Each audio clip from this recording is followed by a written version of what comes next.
Marshall here. Welcome back to the Realignment.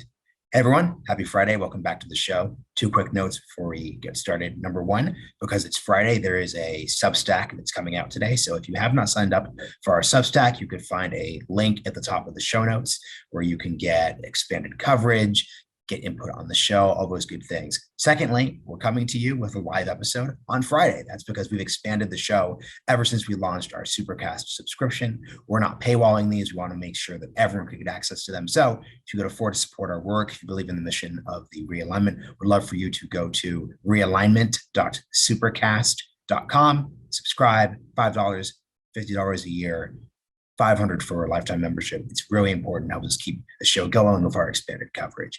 Now, today's episode. This is a great show. This is with an author named Christopher Blattman. He is a professor at the University of Chicago, and he's written a new book. It's called Why We Fight: The Roots of War and the Paths to Peace. This book actually came as a recommendation from a listener because we spent a lot of time focusing on the war in Ukraine and all those different topics of probable or possible war with China over Taiwan. So this whole debate of like, how does actually war come about and how, why, and should this not be just treated as the norm is just incredibly important. So a lot of really great stuff here. Of course, huge thank you to Lincoln Network for supporting our work. Hope you enjoy this episode. And we've got another discussion episode between me and Sarah coming on Tuesday. So definitely send in any notes for what we should talk about. Chris Blattman, welcome to the Realignment. Thanks for having me. It's really good to have you too. Let me just start with the most direct question that I'm sure is on every audience member's mind right now. How afraid are you of World War III breaking out? We're recording this on May 9th. This is a particularly auspicious day because this is the day that Russia is undergoing their annual, I'm not sure if this is even happening because of the time difference, but on the 9th, it's the day that Russia celebrates their victory over Nazi Germany in 1945. There was fear that this could signify an escalation of the war, the use of a nuclear weapon, some game changer there. So on this day, then, how do you just think about a fear of escalation? Yeah, I mostly think it's tiny, but I remember something. I saw some famous economists standing up almost 20 years ago, and they were asked, "What's the risk of the United States having an Argentina-style financial meltdown?" And they said it's vanishingly small. But for the first time in our lives, it feels like the answer is not zero, and that's terrifying. And so that's a little bit how I feel. There's a little bit of risk. It went up a little bit, and that should be terrifying. But what it comes down to, and this is the big theme of the book, is just war is just so unimaginably costly, especially nuclear war. Everyone's going to strive to avoid it, and so I draw comfort from that. You say everyone is striving to avoid it. And we'll get into the World War II plane bomber metaphor because it's really useful. But that is going to sound, the way you just phrased that, everyone is trying to avoid it. That feels very counterintuitive because these big stories we have, Hitler pushes and pushes and pushes until a war happens. Yeah. You have all of the European powers at the start of World War I who are just primed to go to war. They wouldn't have predicted it would have started in Sarajevo, but they were just primed to actually go to war. So explain what you mean by that statement.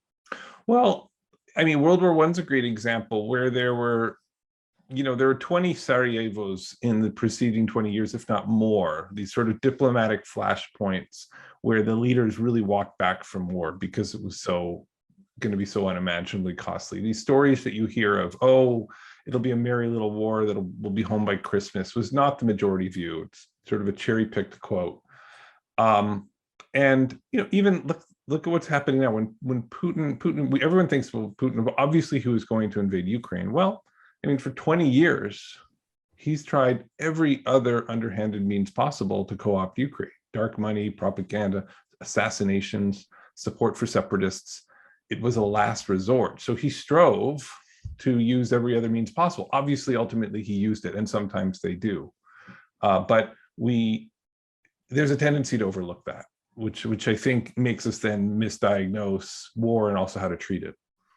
I think the quote I pulled from the book on this was, and you put it this way, for every one war that happened, there are 1,000 that didn't happen. And the way you basically explain this is, just explain what you're really getting at there, because once again, unless you're really looking at all those 1,000 instances, which by definition we're not going to talk about. Who remembers 1911? Let's say that's one of those Yeah. Sarajevos. There's a conflict between the Germans and the English over Morocco and the French. No one, you don't think of that normally. Yeah. Who remembers March 9th, 2022, 2 weeks into the invasion, when India accidentally launched a cruise missile at Pakistan and calm ensued? That we don't pay attention. If that had led to a giant war, we'd all be talking about how it was inevitable. But in fact, they've maintained this tense peace. It's hard to call this a peace, but this tense sort of situation over Kashmir for a very long time. And so that happens again and again. Sometimes we have data on that. So political scientists have actually gone and they've looked at every ethnic group that could engage in violence with the neighboring ethnic group in Africa or Eastern Europe over years and decades. And they do find that maybe 1 in 1,000 does so in a given year, which means 999 didn't. And it's the same with ethnic and religious riots in cities in India. We think of a lot of these places as perpetually riotous. It's the exception. If you do the same exercise with nations, you come to the same conclusion. Even just look at Russia. So not only did Putin try every other means possible to subjugate its neighbors, Ukraine, but it has tried every other means possible to subjugate its other neighbors and its own people.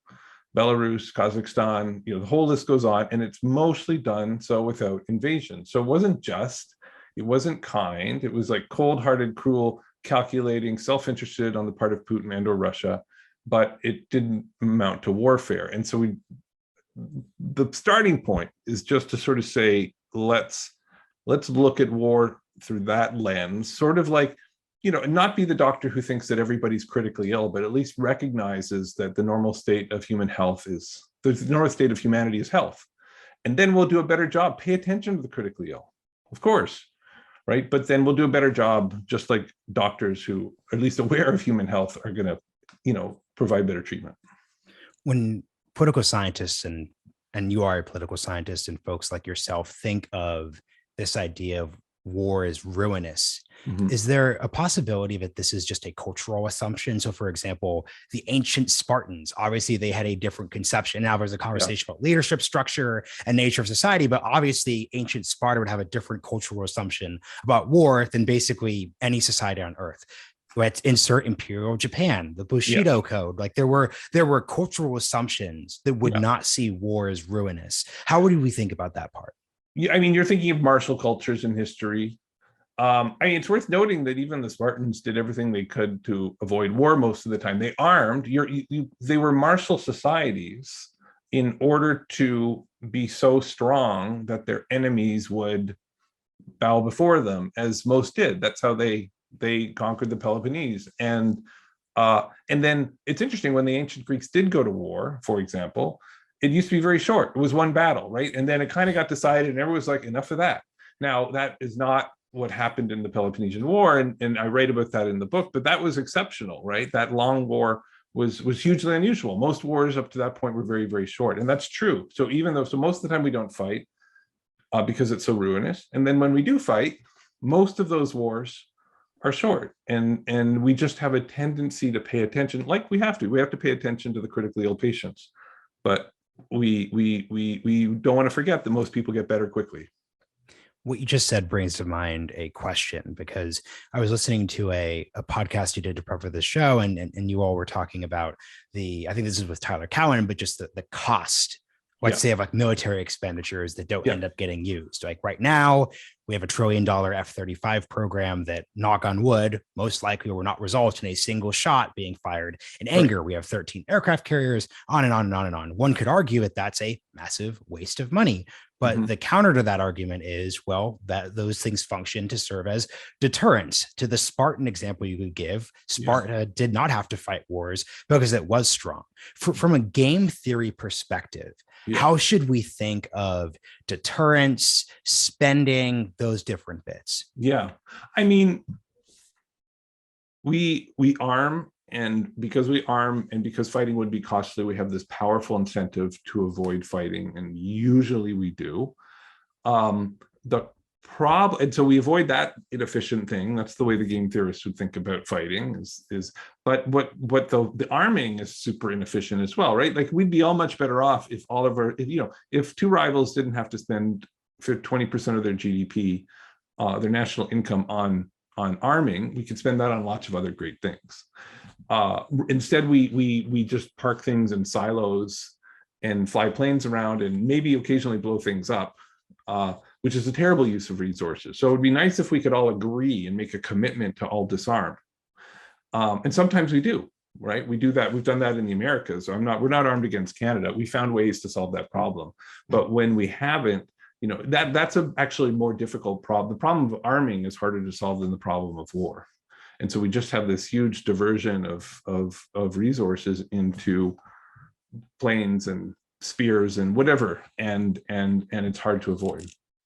When you talk about that example of we're not armed against Canada, well, and I'm sure of his history is we're a little past this now, but like a little over 100 years ago, like we had plans to invade Canada in case a Caribbean colonial Monroe Doctrine conflict happened with the United Kingdom. Yet that's just solved. If you think of Western Europe, we think of Germany and France as very chill. And in the case of Germany, almost a quasi-pacifistic power, but just, 60, 80 years ago, Alsace-Lorraine, all these things don't seem to mean that much, resulted in millions of people dying. How do you think of these conflicts as just remaining and then just basically ending? How do you just think about that idea?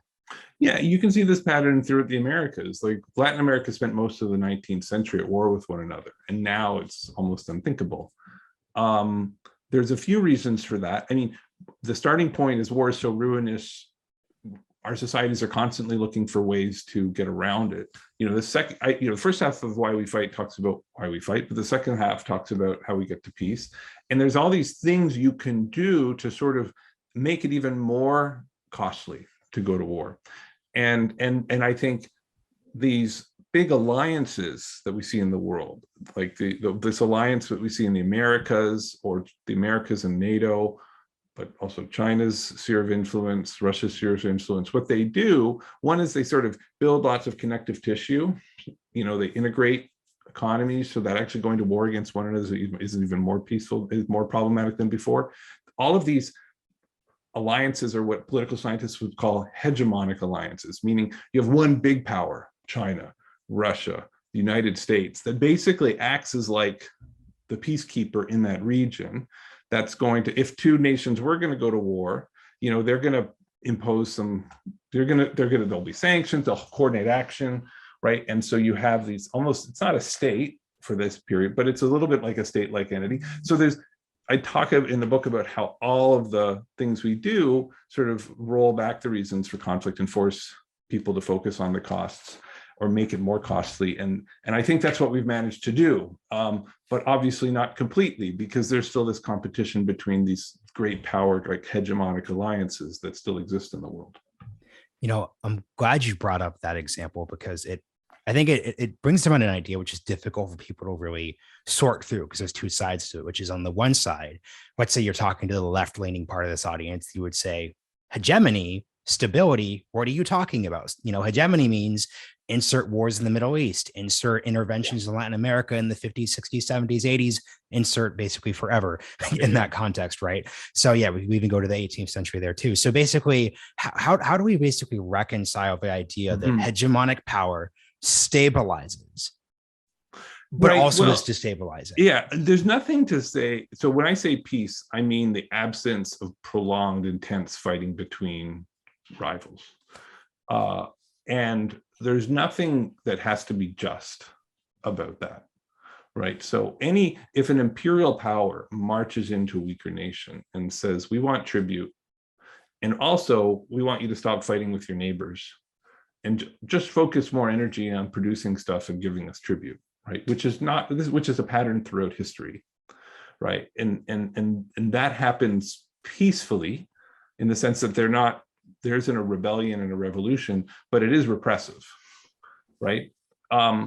That's peace without justice, right? So that's repressive.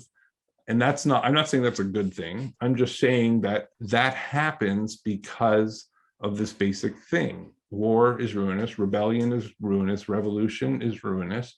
And so most of the time it doesn't happen. And so it's one reason why we can have really persistent injustices and inequalities over centuries, and why most human societies, imperial societies, domestic societies, whatever, have been basically a small elite group exploiting the rest without revolts, because revolting was just too costly. How do you then think of the claim that, especially in this conflict, the fact that we're going into a more multipolar world where big powers, whether they're Russia, China, the United States, can't exercise hegemonic control? Do you think that is going to be a stabilizing or destabilizing fact?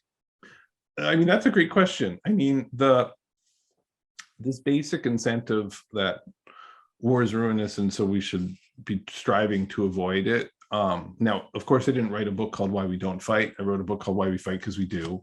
Every answer to why we fight is a reason that a society or its leaders ignored the costs. And it's so, and there's lots of, in some sense, you've left us already to like the 201 level or something, but in the sense that it's actually harder to, in some ways, it's in that multipolar world when you have many actors, it can actually be more difficult for all these adversaries to find that peaceful equilibrium. And so multipolarity just complicates it in a way that, like, two people bargaining saying, listen, we could split this pie. We can both agree we don't want to destroy a share of it and then argue over the shattered remains. Let's just split it before we shatter it. Well, that just gets a little bit more complicated. And there's more ways for that to break down when there's several people fighting over that pie. So yeah, let's take it back to 101 level then. Sure. Explain the bargaining idea. This is the problem when you read the book. You kind of, I skipped over things. Apologies to the audience there. Let's get to bargaining. And what do you mean by bargaining as a metaphor for, let's say, what conflict resolution, I think, is a good way to put it. Yeah, I mean, what I'm trying to do in the book is to say, let's bring together these folks over here who are thinking strategically, meaning they use game theory. All right. And they're trying to think about why cold, calculating, rational actors would still go to war. Let's bring them together with the psychologists who have come up with lots of reasons why we're not rational, or why we value all sorts of things that don't seem rational, and why we go to war. And then let's bring in some of the other, political science and economics, and let's try to integrate it. Okay. And one of the basic starting points is to say that it goes back Mao said politics is war without bloodshed, and von Clausewitz, this famous Russian general or German general, said war is politics by other means. And what they were all pointing out is that rivals are struggling over how to divide an issue, who's going to control a territory, whatever it is that you're competing over. And you can solve that through politics or through war. And they're both means of bargaining, right? And war is just bargaining through bloodshed. And the thing they didn't mention, but many others have mentioned, is, well, one of those bargaining strategies is really, really horrendous and destroys something that you're fighting over first. So we'd rather use politics than bloodshed. And so the book is to say that all of these reasons, and there's a reason for every war and a war for every reason, is basically, the answer to why we fight is always because we ignored the costs. And we did it for one of these more strategic game theoretic reasons, or we did it for one of these more psychological reasons, or we did it because of the way political power is organized. And so I kind of say, well, it all comes down into, you can sort those basically into 5 kinds of explanations that these different disciplines have given us. So I use this sort of bargaining framework, which is basically arithmetic, but basically comes from game theory, to organize all of the non-strategic explanations as well. And we'll get into the different reasons for war, but I'm curious, and this is, once again, we're using a metaphor. This is describing different ideas, so there are limits to it.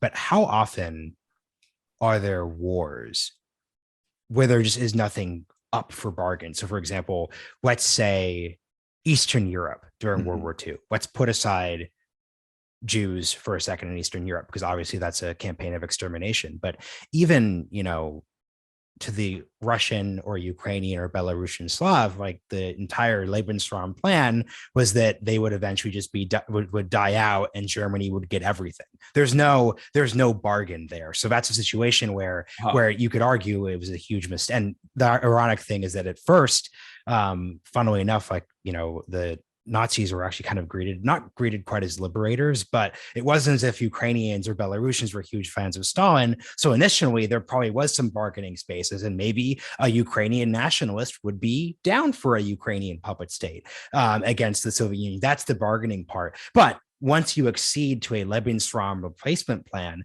there's no negotiating or bargaining to be had. So how often do you think that type of situation is happening? Because you set this up by saying, look, wars only happen 1 out of every 1,000. Then of that one, those situations where it really is literal life or death would seem to be 0.001 of one. So yeah, although I would say, let's look at China, for example.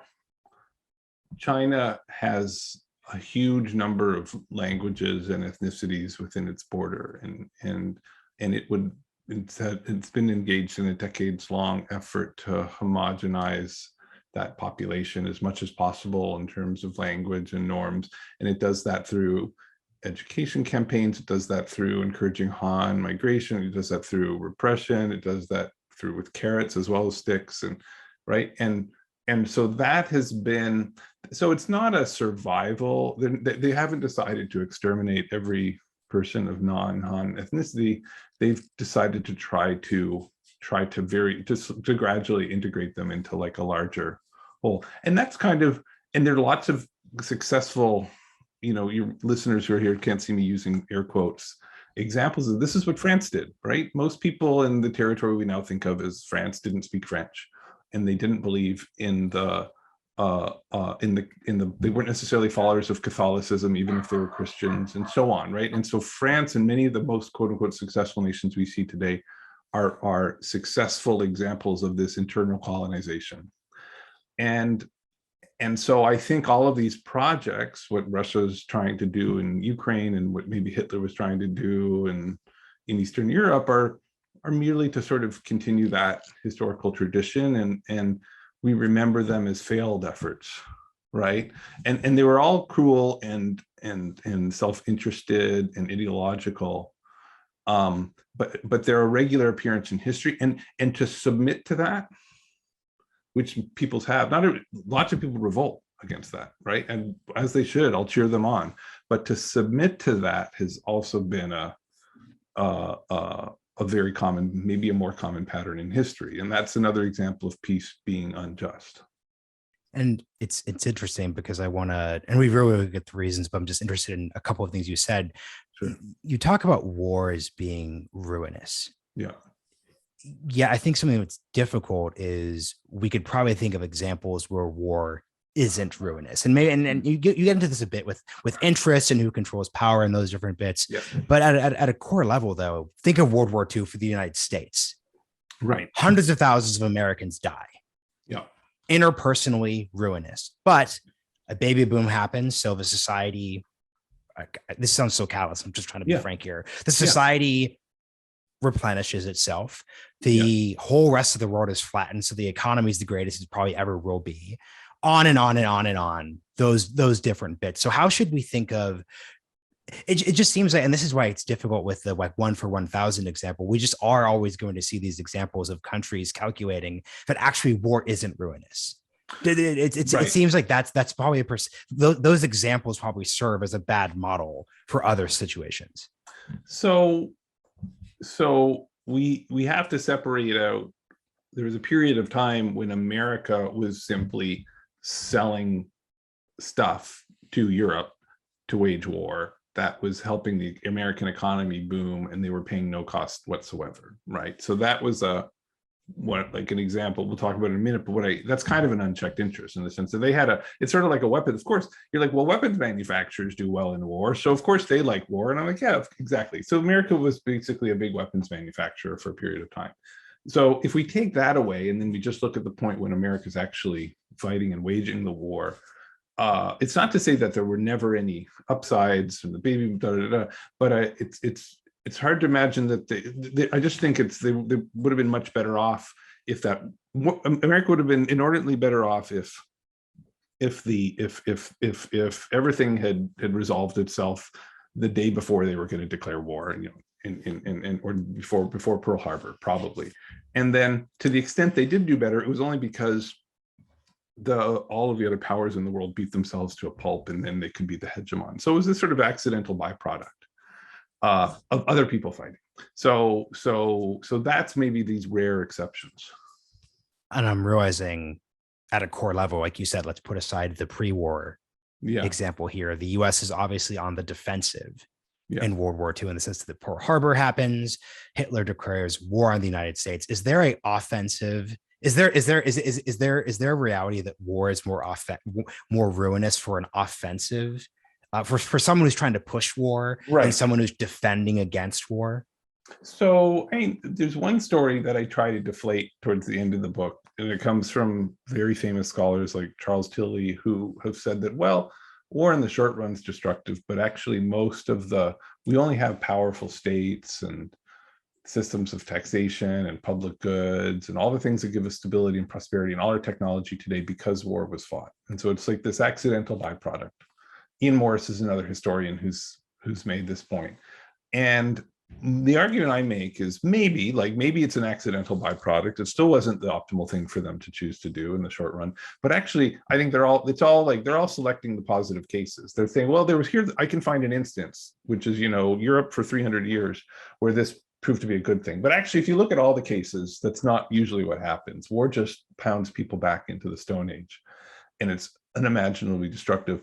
And by the way, all the supposed benefits you could get from war in terms of technology, better states, taxation, you didn't actually need to fight. You just needed the tense competition, right? And historians have another term for that. They call it defensive modernization. It's the idea that we sort of rise to the occasion because of the threat of fighting. And so in some sense, I think that the real answer is the motor of history is the competition and the threat of violence.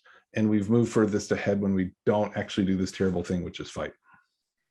Two things. One, Ian Morris is coming on the show next month. So you can ask him if he agrees. You can ask him. Shout out to him. We did a great episode on Ukraine a few months ago, but I was wondering how I was going to bring back in the World War II bomber metaphor, because I didn't follow up on it, but you just set me up perfectly. So thank you, because what comes to mind when you point out that you could cherry pick these examples of war being positive, what about the other 99 countries, nations, ethnicities, cultures that were abolished by war, right? So was war good for the Byzantine Empire? No, clearly not. It wasn't good for it. Yes, the Ottomans, it's good for them for a bit, for the next 500 years. But so basically, what I'm getting at basically is this idea of the bomber metaphor only focusing on the survivors. Explain what we're talking about there. Right. So in the book, I talk about the sort of now famous example where these planes would come back from sorties over Europe in World War II, and the wings and the body of the plane were covered in bullet holes. And so the Army instructed the engineers to armor those parts of the plane. And there was sort of a military think tank run by a now very famous statistician named Abraham Wald, who said, actually, no, armor the other parts of the plane, armor the cockpit, armor the engines, because you don't see any bullets there, because those bullets are on the missing planes, because when they got hit in the cockpits, they went down, which kind of makes sense, right? And this is one of those things that makes sense in retrospect, but was really easy for a whole war machine to get wrong. And it's a classic example of survivor bias. You're only paying attention to one part of the sample. And we actually do the opposite thing when we look at war. We kind of are only looking at the bullet-riddled carcasses of these planes in the ocean, and we see they're just tip to tail covered in bullet holes. And we don't really know which ones were the crews. We don't actually know it was the cockpit hits that brought them down. We just see all these other things, and so we get distracted by all these causes for war. And so the book is sort of saying, listen, so the whole point of starting off by saying, well, often we don't fight, is because it helps us figure out why we do fight. And once again set up well. Let's get into 5 of those reasons which Sure. you outline, and you make this clear that the claim isn't that these don't interact within one another, right? Because there's a complicated ecosystem. But let's just start with the first one that is probably coming to mind for most listeners anyways, just unchecked interests. Right. So this is just the idea that a leader is unaccountable, and when leaders are unaccountable, then they're going to ignore a lot of the costs. So take Putin as an example, because as a personalized autocratic dictator, it's sort of the extremity of the case, which is to say that obviously war is costly and risky to him, but a lot of the death, a lot of the destruction, he can safely ignore because he can't really be held accountable for that. And even the death, most of the death and destruction to his own people. And what's more, it also frees him to pursue private interests, things that preserve his power, but are against the broader interests of the book. And war can sometimes do that. And so that's in some sense like the first starting point. And it doesn't actually come to us either really from game theory or from, I mean, not the game theory of war or the psychology of war. It just comes from people who think about basic problems of politics and how it's hard to hold our leaders accountable, and bad things happen when our leaders aren't held accountable. And unchecked interests also brings to mind specific interest groups within a society. You referenced this earlier, but it's been a long-standing issue. And I actually have significant, I actually really hate this theory of why war happens. So feel free to disagree or correct me. But, this idea that, like, for example, World War I, weapons interests, this is the, Smedley Butler, interest drove us into war. This is the, you see this a bit in World War II. You saw this a lot from folks in the period before the war in Ukraine actually started. This is why we were talking about it. People saying, well, the war on terror gravy train has happened, so Raytheon is going hard to cause the next war. I think this is just actually, in all the historical examples, what frustrates me, let me just rant for a quick second. What frustrates me about this example is that when people make this accusation, they give such specific examples of it happening. And yes, we could obviously cite, Ike's, military industrial complex speech, but you actually go into the specifics. I promise you, Raytheon did not encourage Joe Biden to do X, Y, and Z. So that's my. I think it's the exact right intuition, and it illustrates how everybody kind of gets this idea of unchecked interests. And then I think you're right that it kind of distracts us from the things that actually take us to war. So when I think about the private unchecked interests that actually on a day-to-day basis bring to war, I think, so when it comes to civil wars, for example, where I spent a lot of time working, rebel leaders and warlords and presidents who realize that they can make more money in the war economy than out have an incentive to preserve the violence and maybe even start that war in the first place. That's really common. And it could be conflict diamonds or conflict timber or conflict coltan or all sorts of things. Drugs are another big one. When it comes to democratically elected leaders, I think the fact that many of our leaders are insulated from the costs of war, and so they can pursue their ideological or whatever other objectives without fully internalizing it, partly because they only get elected every so often, partly because they might have an incumbency advantage. They've built in lots of protection from actually losing office. There's even a famous study that shows that as soon as you have like a draft age son, you suddenly become really anti-war in Congress. And this is true for like 150 years. But not if you have a draft age daughter, which is basically just nature's flip of the coin. And so there are all these little ways in which we're insulated from the costs of war as decision makers, even in a democracy. And I just think those on a routine basis are much more common than the military industrial complex. Yeah, no, it's just interesting. I actually like what I love about the framework that you provide in this book is like, don't focus on things that happened, focus on things that didn't happen. And once again, the thing that'd be interesting for me in the Ukraine example is, look, there was an 8-year war in the Donbass before. Yeah. If there is this serious causal relationship between the military industrial complex and escalation, why wouldn't this have started in 2014 in terms of as aggressive the US was? The US didn't supply heavy weapons until like 2017, 2018. So once again, it's not to say that there isn't a dynamic there. It's just that by asking yourself the question, okay, well, why didn't this happen in those previous cases? We could see that there are probably not such a literal direct relationship there. So let's get to the second one, which is it's intangible. I think this is my favorite one, by the way. Intangible incentives.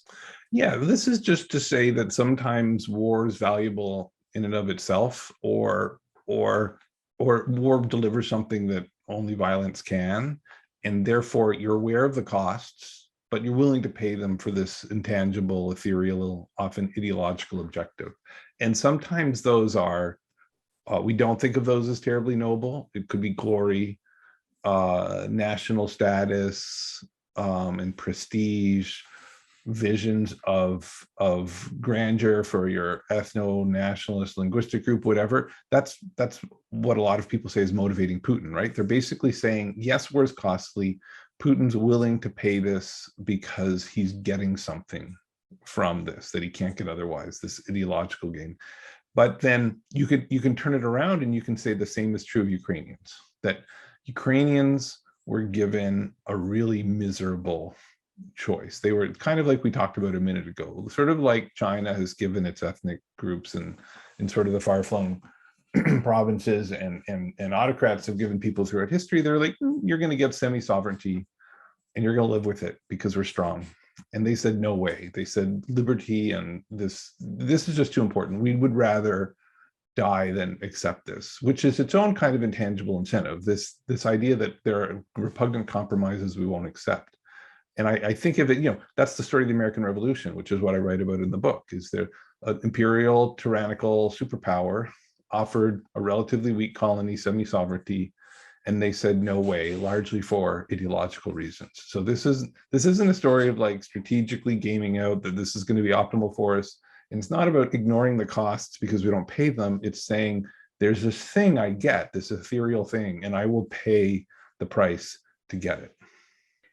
That brings to mind a question I've always just wondered strategically. And I know you're not a Russia area expert, so we could keep this hypothetical as you need to be comfortable, but I don't understand why aggressors frame aggression in ways that prevent compromise. So my line on this has always been, the second that Putin wrote that big essay and gave that big speech questioning the existence of Ukrainian identity, my perspective was, okay, they're going to have to fight, because that is the definition. Because when you write that essay, it's near impossible for Zelensky to say, okay, we're going to leave Crimea, because then the thought is like, but wait, he's just saying that and then he'll come later because he says that your nation shouldn't even. So and I think something that Hitler did very well until Poland was always leave the compromise. Allies, I'm just taking the Sudetenland. You don't care. I'm just reuniting with Austria. They speak German anyways. You don't care. He was good at that until he did it a little too much. But Putin just, it seems right off the bat, just killed compromise, killed a rationale, or gave a rationale that would make it near impossible to compromise before the war. So that might be true. He might have done that for ideological reasons. Another way to look at it, and I don't know, because none of us can really peer inside his head. Imagine you're like negotiating for a used car and you say, I could never pay that. Like, not in a million years could I ever afford this. Like, you don't actually mean that, right? You might rule out verbally all sorts of potential compromises, but you both know that it's a degree of posturing, but you're trying to signal something. You might even go so far as to actually make some of those, you might actually try to, like, all the possible compromises on price, you could try to eliminate all of those unfavorable to you by, like, you know what, I'm going to, like, maybe I'm only going to bring so much money with me to the market before I go. I'm actually going to limit how far I could go, or I'm going to, promise my wife I can't do more. Like, I'm actually going to make promises, or as a leader, I'm going to actually build up a certain amount of antipathy towards certain compromises so that I can credibly signal to my opponent that all of these things that are in theory in our bargaining range, I'm going to eliminate them and try, or as a public, I'm going to elect a hawkish leader who just hates the idea of compromise in order to eliminate a whole range of possible bargains, not to eliminate the possibility of compromise, but to narrow it in a way that's favorable to me. It's just a classic bargaining strategy. And we all do it intuitively when we buy a used car. And so, not surprisingly, leaders who are thinking about this very carefully do it. but it's a delicate game. And then sometimes they really mean it, right? And so and you don't really know. That's like the part of the mystery, right? Like you kind of have an incentive to pretend like even if you're not the crazy person who's super ideological, you actually have some incentives to bluff, and that's part of this delicate strategic dance that can lead us to war. What you just said brought to mind something you also said on Tyler Cowen's podcast, where you specifically stated that you don't treat, and correct me, I'm not going to quote you perfectly, you don't take public speeches by leaders as just this very determinate thing. Right. And obviously Tyler brought up, well, Hitler wrote Mein Kampf, where he literally said, I'm going to do to Russia what he did to Russia.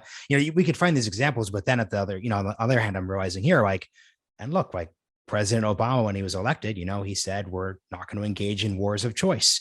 Yeah.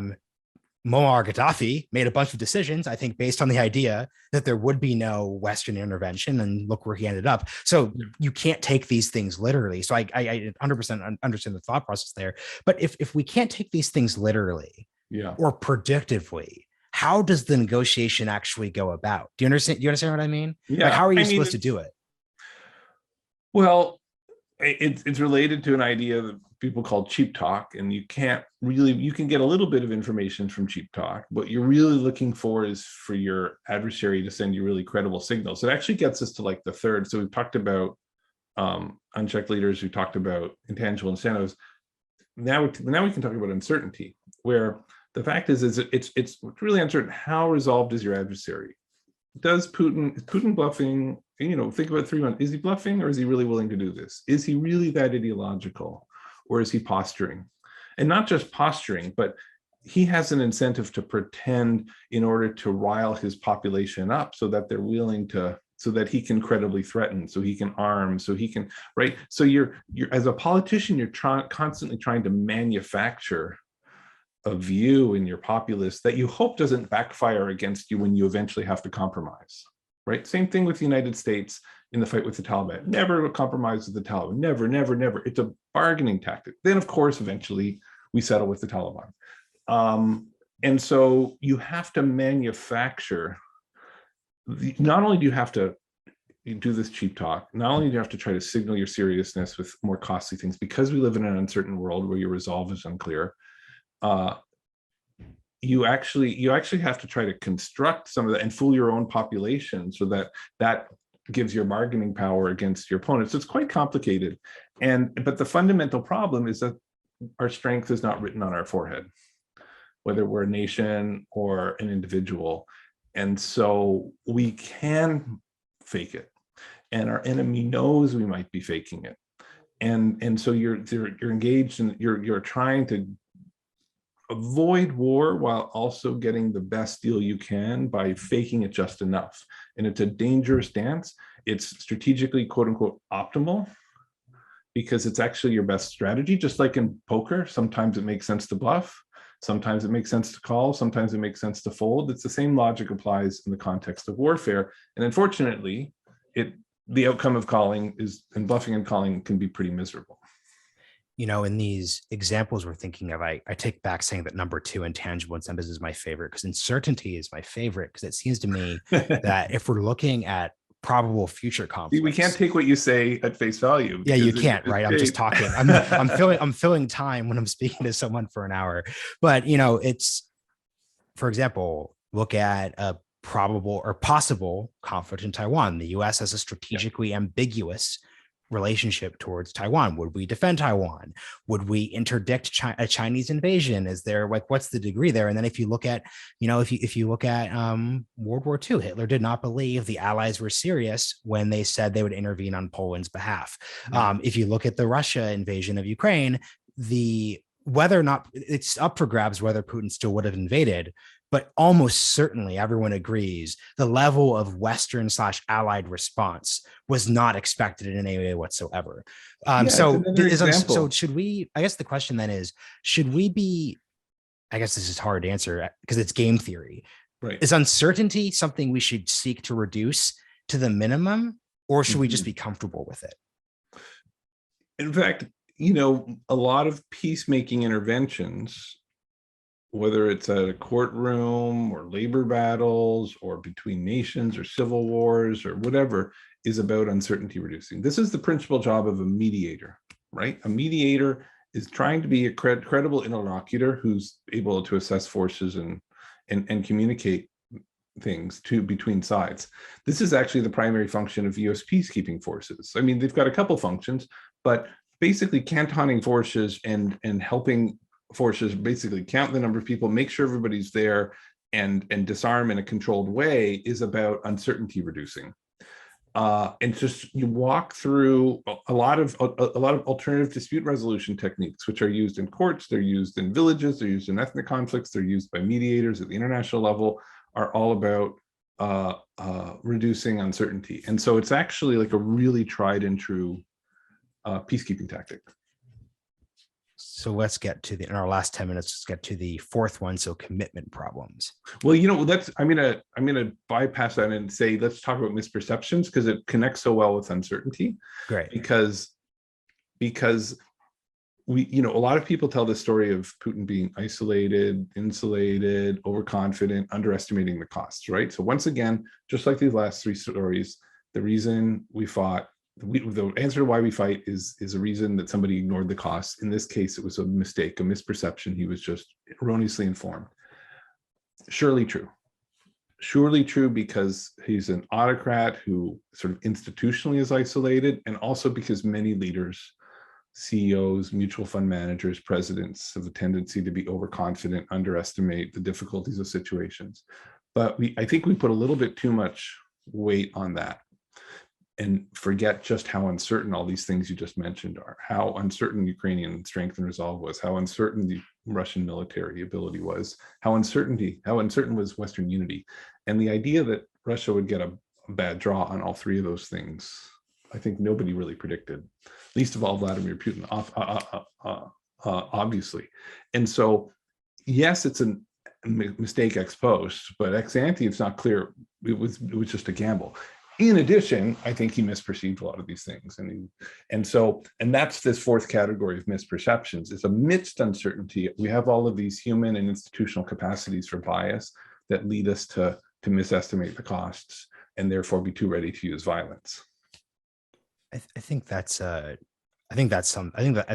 it up. And once again, for folks who are going to check the book out, I think we cover that in 20 minutes, but there's a lot of nuance there. So I think in this last section, we were talking before this episode, and I want to get to something interesting, which is you pointed out that, and there are a lot of folks, like actually Fred Kagan is a good example of this. I took some courses with him, and he's at the Institute for Study of War. He's doing a lot of analysis of the war.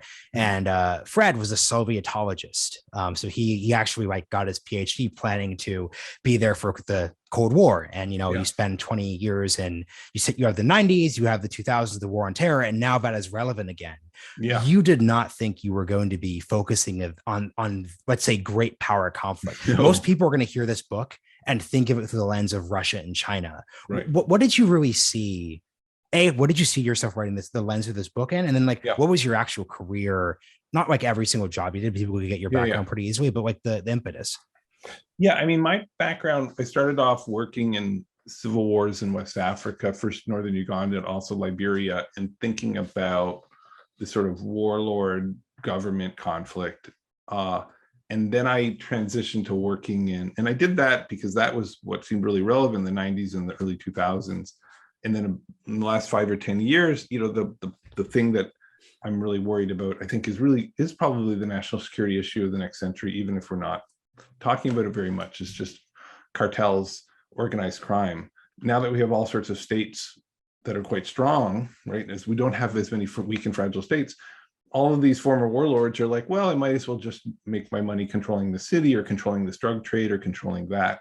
And I think there's going to be a lot of state gang violence and a lot of gang violence. And so I started turning to study that. And it was through this lens of studying villages warring and rebel groups warring and gangs warring that I realized that so many of the lessons I was learning from international conflict and teaching about international conflict a lot of obviously these things are super different, but I focused on what I was learning that they had held in common. And so that ended up being the core of the book, which is like the first half of the book is about why we fight, whether we're a gang or a village or nations or political factions. And the second half of the book is about how we get to peace. But it's all these echoes of actually, oh, look at these things that are working at the city level kind of make sense at the international level, and we can learn from them. These things that are working at the international level, kind of maybe that gives us ideas for things at the village level or the Civil War level. And so I just see a lot of, gains from trade. I think the last question would be, I'm curious about your optimism or pessimism on this topic of conflict in the 21st century, because, a key takeaway is war is ruinous, and war has only become more ruinous, which is why it's easy to see interstate conflict just decreasing, and even internal conflict, right? Like, Scotland almost left the UK. If that had happened, it would have been far more peaceful than that would have been 200 years ago, obviously. So what's your perception of this? Yeah. So let's say we're entering, we've already been fighting a drug war in this country for decades. Mexico is fighting a drug war against cartels. Colombia is fighting a drug. We're all fighting wars against strong gangs and cartels selling illicit products. So that war is costly, right? So why aren't we settling? Right? Why? And we have, for a long time, the Mexican government was basically settled with the cartels. This is the pre-government. They basically tax them, make a lot of money, corruptly stay in power. It was peaceful. Lots of cities kind of make quiet pacts with gangs to stop fighting. We'll leave your drug profits intact. You guys keep the streets a little quieter. We've seen that in El Salvador. Some American cities do it. It happens in Colombia. The reason we fight more often than not is this intangible ideological incentive. It's the fact that most democratic countries find the idea of compromise with drug gangs repugnant. And so we fight in spite of it making so-called sense to avoid the cost. We fight because we're willing to pay that price. So it's just like the American revolutionaries fighting. It's just like the Ukrainian freedom fighters, pushing back against Russia. We will run a forever war against these groups because the idea of compromise is repugnant. And that, to me, is not going to change anytime soon. Do you have a final follow-up here? Do you have a metric for when leaders, and this is so hard, right? It's so specific, but how should leaders conceptualize compromise as a framework? Because the negative of compromise is appeasement, right? These words have very negative connotations. Yeah, compromises sometimes mean official settlements. We sit down and, that's not going to happen. You're not going to sit down at a bargaining table with the drug leader. Actually, sometimes they do, but sit down and say, all right, you guys will do this and I do that. And a lot of that compromise, a lot of that bargaining is like a dance where you're not directly talking, but you're basically occupying your positions, not attacking one another. It's like a de facto kind of settlement. That's also what stalemates look like. We're just going to stop fighting because we're exhausted, and you'll sit on your territory and I'll sit on mine, and we won't act aggressively, and we'll kind of coordinate on that because we both know it's destructive. So it happens in all sorts of ways. And a mayor becoming elected, or a president becoming elected, and just saying, I'm just going to hit the pause button on the drug war, and an informal channel will sort of communicate that you guys control your violence, we'll control our violence, because I'd really rather work on healthcare or something. That's a settlement of sorts, right? And so that kind of thing is happening all the time. So it's just not official, okay? But yeah, you're exactly right. We call it appeasement when it's repugnant. Also realizing when it's official. So what's actually so funny is what you're actually seeing is in these like infamous examples of over compromise or appeasement, when it's a warranted word, it's when you take these semi-implicit processes and make them a little too manifestly obvious. Yeah. And that's kind of what politics is. Like politics is not having that be so obvious. So Chris, this has been really great. Would love you just to shout the book Why We Fight Out. It's available at our bookshop and anywhere else you can find your books. The audiobook it's also very good. I've listened to the audiobook version. It's a well done audiobook. I spent a lot of time selecting. I think the guy is the perfect narrator and very, he's fabulous job. So it's great. But thank you for having me. Thank you.